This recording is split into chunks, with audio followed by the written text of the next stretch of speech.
तो महेश वर्मा, आप तो पत्रकार भी रहे हैं राजनेता बनने से पहले, तो मतलब जबान संभाल के, नया कायदा आ गया है, a new law is in town. लेकिन उससे भी बड़ी बात संदीप भाई ये समझ में नहीं आ रही है कि कांग्रेस ने जब तक इस कानून को अप्रासंगिक नहीं माना, तब तक ये 75 साल मैंने आज से 74 साल तक ये कानून जो है प्रासंगिक रहा। 1951 में पंजाब हाई कोर्ट ने इस कानून को निरस्त कर दिया था। 1953 में जिसको एक और कोर्ट, मुझे ध्यान नहीं आ रहा है, उसने निरस्त कर दिया। 1962 में उसको सुप्रीम कोर्ट ने बहाल किया। 1973 में श्रीमती इंदिरा गांधी ने इसे संज्ञेय अपराध के श्रेणी में रख दिया। उसका कितना बेजा इस्तेमाल इमरजेंसी और आपातकालीन स्थिति में, जिस तरह का बेजा इस्तेमाल कांग्रेस ने किया, और वो कलंक जो है सुप्रीम कोर्ट का वो ऑर्डर, वो जजमेंट आज तक जो है कांग्रेस के माथे से वो कलंक झुला नहीं है। अब सवाल यह है कि आज जब कांग्रेस के कानूनविद ने इसके ऊपर सवाल खड़ा कर दिया, तो ये कानून जो है अप्रासंगिक हो गया। ये कानून जो है, मैंने विधि आयोग का कोई भी रिकमेंडेशन जो है वो किसी लायक नहीं रहा। अच्छा, मतलब इसमें कोई, कांग्रेस कानून, एक मिनट महेश वर्मा, इसमें मतलब का कानून चलेगा, सरकार के साथ इसका कोई कनेक्शन मिलाना, अरे सुनिए ना, सरकार के साथ इसका कनेक्शन मिलाना, वो is it stretching the argument a bit too far? और इसमें भाई 405 मामले जिसमें राजनेताओं की आलोचना की गई, उनमें से 95% मामले 2014 के बाद दर्ज हुए हैं। देखिए, वो देश का जो बट्टा बैठा है, वो आप कहते रहिए कि भाई हर चीज के लिए जवाहरलाल नेहरू ही जिम्मेदार और इंदिरा गांधी जिम्मेदार। अब 9 साल तो मोदी सरकार है ना महेश भाई, कि नहीं? मैं तो कह रहा हूँ 2010 से आप आंकड़े उठा रहे हैं 2021 तक का, और उसमें आपने ही अपने संबोधन में कहा कि 11,000 मामले दर्ज हुए। तो क्या मतलब बनता है? उसमें से 65% 2014 के बाद हुए। नहीं, मैं पूछता हूँ, कानून, मैं कह रहा हूँ कि जिस कानून का आप कह रहे हैं, इस कानून के तहत जो है कार्रवाई हुई, इस कानून के तहत लोगों को गिरफ्तार किया गया, इस कानून के तहत राज्य सरकार के पास अधिकार है, अख्तियार है कि जिस व्यक्ति को अरेस्ट किया जाए, गिरफ्तार किया जाए। और सुनिए, सबसे ज्यादा अगर कहीं इस कानून का बेजा इस्तेमाल हुआ है तो छत्तीसगढ़ में हुआ है, नहीं, झारखंड में हुआ, झारखंड ठीक बोले ना, एनसीआरबी के आंकड़े दे देता हूं। नहीं महेश भाई, गलत जानकारी नहीं होगी साझा मेरे कार्यक्रम में। एनसीआर, एक मिनट सुनिए तो, सुनिए ना, मैं एनसीआरबी के आंकड़े से, मैं ये नहीं कह रहा हूं आप गैर जिम्मेदार व्यक्ति हैं, मैं एनसीआरबी के आंकड़े आपके सामने साझा कर रहा हूं।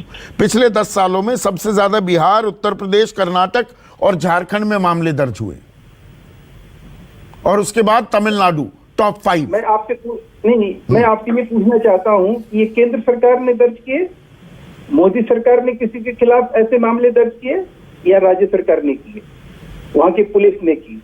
उसके बाद पुलिस किसी को अरेस्ट करती है, 15 दिन के अंदर जो है राज्य सरकार से उसकी अनुमति लेनी होती है। उसके बाद जाके 3 महीने की उसकी जो जमानत की जो अवधि है, होना चाहिए ऐसा कानून पाती है। मुझे ये बताइए, सरकार का विरोध राजद्रोह मानना चाहिए? सरकार का विरोध किस बात का?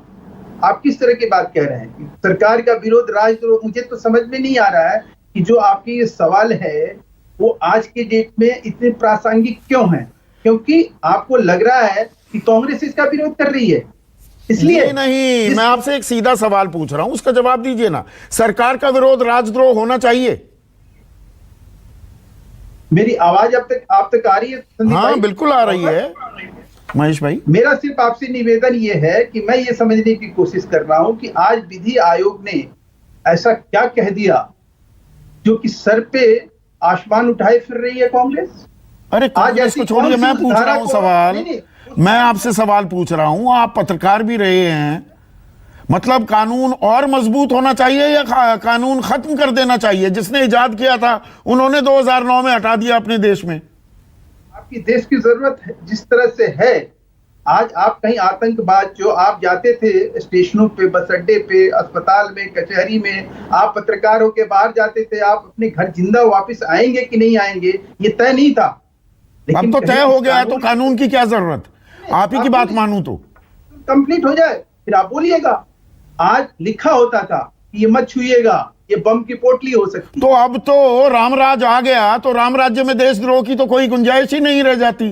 सुनिए साहब, मैं राम राज्य की परिकल्पना नहीं कर रहा हूं, मैं तो इतना कह रहा हूं कि हमारे जो देश के दुश्मन हैं, जो इस ताक में रहते हैं कि हमें कहीं ना कहीं चोट पहुंचाएं, उनको हम कहीं अगर रोक पाए किसी अच्छा, कानून से। यूएपीए एनएसए उसके लिए मुफीद नहीं है। सुना था जब मैं पत्रकारिता में था, तो मैं एक बार राष्ट्रपति जी वेंकट रमन जी ने के एक वर्ड मुझे अच्छी तरह से याद है। उन्होंने कहा कि इस देश में कानून फेल नहीं हुआ है, कानून पालन करने वाले फेल हुए हैं। हम और आप फेल हुए हैं। जब कानून कोई बनता है तो उसको ध्यान रखना चाहिए, उसको याद रखना चाहिए। अच्छा, इसका बेजा इस्तेमाल तो हो ही नहीं रहा कानून का, तोड़ा जाए।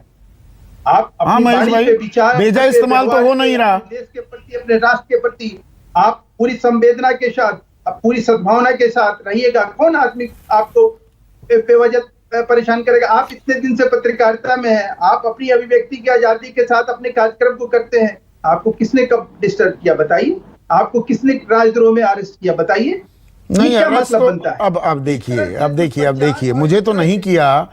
कोई मिड डे मील स्कीम में रोटी और नमक खिलाया जा रहा है तो उसको गिरफ्तार कर लिया जाता है। हाथरस गैंग रेप केस को रिपोर्ट करने जाने वाला पत्रकार, उसे 1 साल तक जेल के अंदर ठूस दिया जाता है। किसी मुख्यमंत्री, ये सत्ता का शगल बता रहा हूं मैं आपको, मुख्यमंत्री से टेढ़ा सवाल पूछ लिया, मैं ममता बनर्जी की बात कर रहा हूं, तो जेल में डाल दिया जाता है।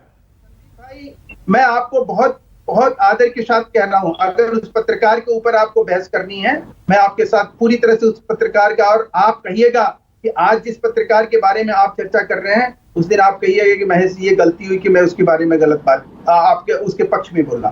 अच्छा, हर पत्रकार, हर व्यक्ति, मैं जो बोलता हूं ऑन रिकॉर्ड है। कोई, हम तो वीडियो एडिट भी नहीं करते, लाइव कार्यक्रम करते हैं, कभी रिकॉर्ड भी नहीं करते। पर अर्शप्रीत, एक सेकंड,